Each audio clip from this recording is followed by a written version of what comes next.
2021 தேர்தலுக்கு முன்னாடி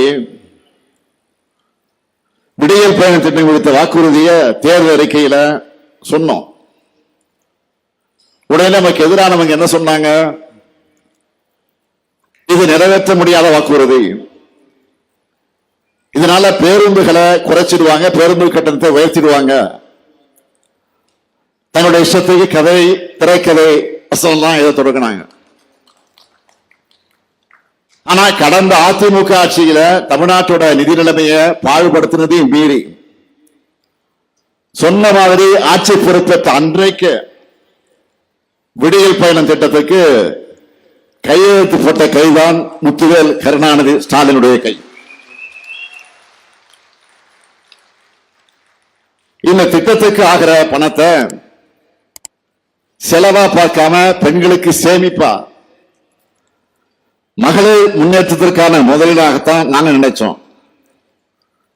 இதோட பலன் சமூகத்தில் எதிரொலிக்க தொடங்கி இருக்கு.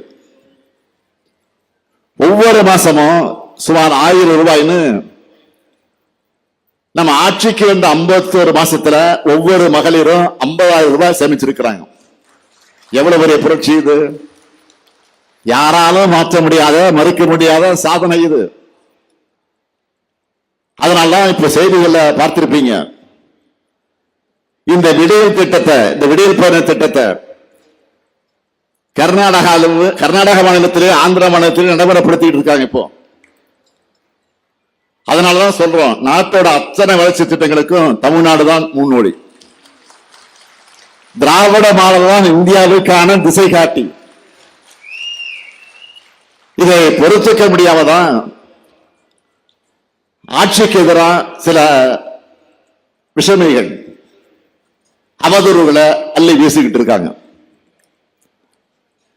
எதிர்கட்சிகளை சொல்றத பத்தி நான் கவலைப்படல, அதுதான் அவங்க அரசியல்.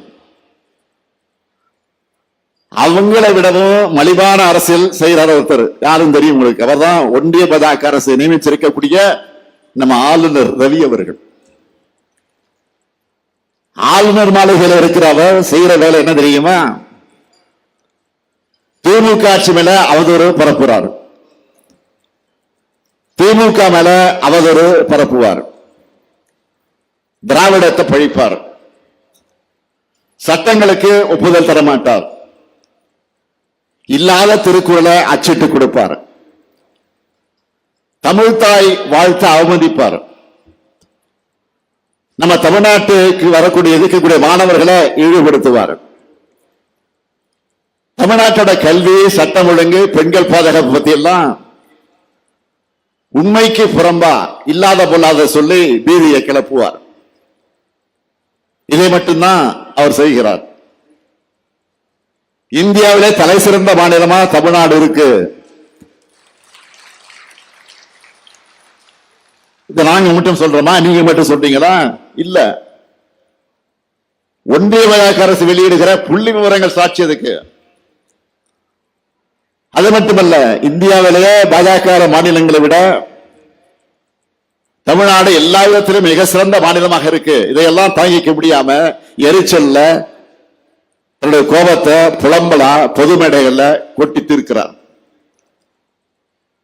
பள்ளி கல்வியில இந்தியாவிலே தமிழ்நாடு 2வது இடத்தை பெற்றிருக்கிறோம். தமிழ்நாடு அமைதியான மாநிலமாக இருக்கிற காரணத்தினால்தான் இந்த 4 ஆண்டு காலத்துல 10 லட்சம் கோடி ரூபாய் மதிப்பிலான முதலீடுகளை நாம் வைத்திருக்கிறோம். பெண்களுக்கு பாதுகாப்பு இல்லையா, ஆளுநர் கண்டுபிடிச்சிருக்கிறார்.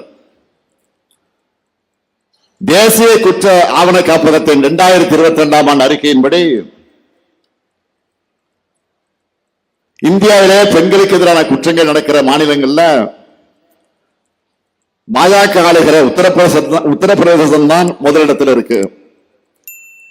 அதனால ஆளுநர் அவர்களை நீங்க கம்பு சுத்த வேண்டியது இங்க இல்ல, பாஜக ஆளக்கூடிய மாநிலங்கள் தான் இப்ப கம்பு சுத்தணும், தமிழ்நாட்டில் இல்ல.